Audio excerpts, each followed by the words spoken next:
This past week marked a year since I had to do one of the hardest things I ever had to do in my life, and certainly in my career.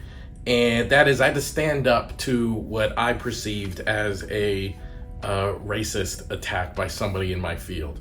I'm not going to go super into it, like the details of it. I made a video about it. I dealt with it. I addressed it.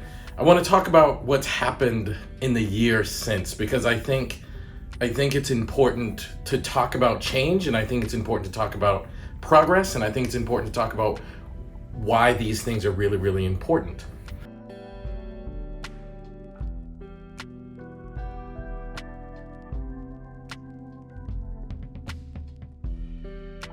And I first want to say I did this because I genuinely felt like I had to. This person tried to attack me publicly, and a lot of people in the field got mad at me, saying that I shouldn't have made this video and shouldn't have posted it publicly.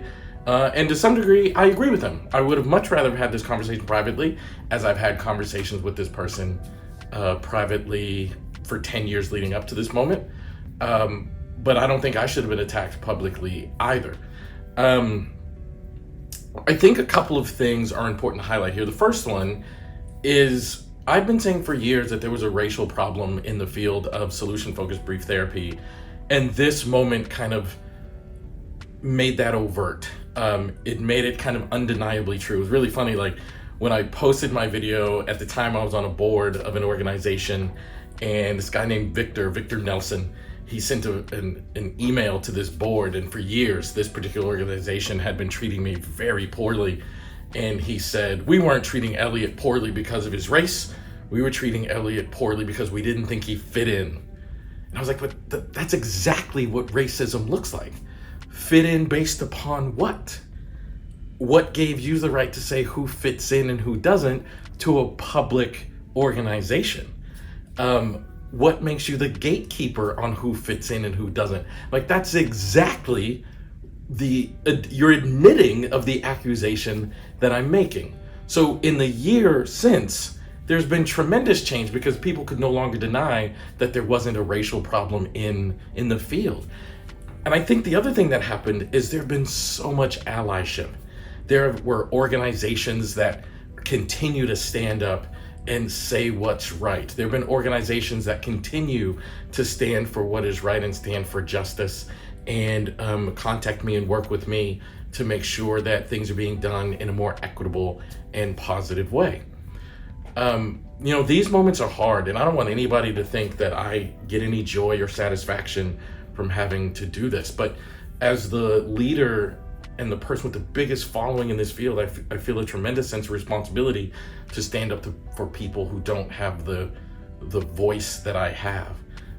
My grandmother, one of the biggest influences of my life, even though my grandmother's no longer with us, I still want her to be proud of me. And in moments like this, it was important that I behave like the grandson that she influenced and invested in. At that moment, I didn't care what happened to my career. I wasn't interested in being politically correct. I needed to stand up and advocate for justice and what was right. And in the subsequent year, this field is much more equitable. My organization has become the biggest organization that this field has ever had. And every single time we do an event, it's incredibly diverse. It's incredible. I hosted my first live event in Los Angeles since COVID recently, and we had it was an intensive event. It was a 2-day event. We had like 20 people there, and more than half the room were people of color. More than half the room, way more than half the room, were female. And that's really important to me, that this field represents the female voice, the people of color voice, the often underprivileged and under-recognized voices. And I really hate that it took all of this to get here, but I'm so proud of where we are now. I'm so proud of where we're heading now.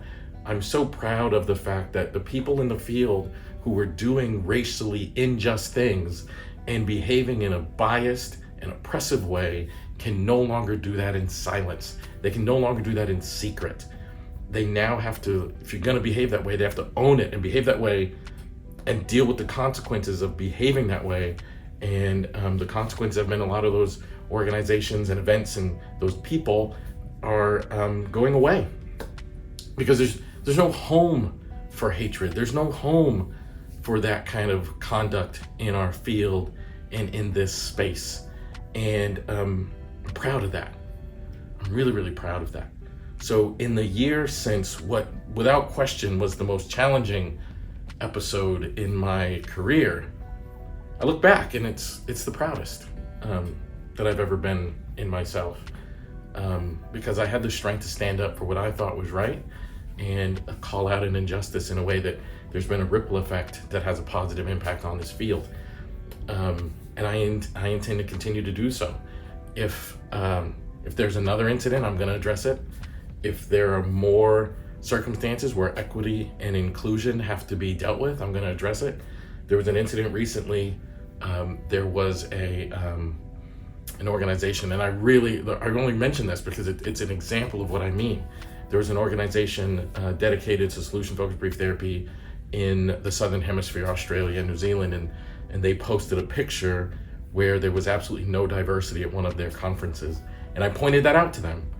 I pointed out that there's no diversity represented here, and we have to start asking ourselves, if we're hosting events and there was no diversity there, what are we doing to exclude people accidentally, and what could we do to include them? And the people were wonderful. They engaged in a conversation. There was a woman who sits on their board named Emma Burns, and another woman we were chatting on Andrea is her name. We were chatting on Facebook and really talking about how do we make these things better. But it's still not perfect, because associated with that same incident, this guy named David Haynes sent me an email saying I'm a horrible, divisive person and I shouldn't call these things out, and he called me ridiculous and all kinds of things, and it's I can live with that. Bring it on, David. I don't care. You can think all of those things, but it was such a wonderful experience to talk to Emma and Andrea, because we're creating change. Emma and Andrea talk about this as a learning opportunity, and next year they'll do better. And I told them I'm happy to come next year to your event and lend my voice and support what you guys are doing, because if we're moving in the right direction, we should be supporting one another. And people like David, there's just no home for you anymore if you're going to behave like that in this field. And I'm so proud of that. I'm so proud that David gets to be David. People get to be who you are, but now that we see it, we don't have to engage in it. You just have to go do that over there, because now the mainstream of solution-focused brief therapy has accepted that diversity matters and diversity is important, and are taking actionable steps to make diversity important. A gentleman by the name of Dr. Mark McCurgo, who is one of the brightest and best people I've ever known, has taken over a journal, and he is making sure that equity and social justice issues are taken seriously, and doing a lot of work to make sure that this journal, which has a very questionable past in terms of equity, inclusion, and diversity, has a very bright future. And I love Mark for that. And there's just so many examples of the way we're moving and doing things differently that I sat back the other day and realized it's been a year since that moment, and just realizing how much different and how much change has happened. And I'm proud of it, and I intend to be a part of even more change. And I want to thank you for being a part of this journey with me. I love you guys so much. Thank you for supporting my channel, supporting my work, supporting my content. And I look forward to continuing to serve you and making sure that people understand that it doesn't matter whether you're Black, if you have a disability, if you're female, you have a voice and you matter, and there needs to be a space for you to have that voice. And as long as you are not oppressing others and expressing hate and bias and judgment, I think that you should be welcomed into the world of solution-focused brief therapy or anything else, and contribute to the direction that we're going, because we're now going in a much more positive direction, and I'm super excited about it.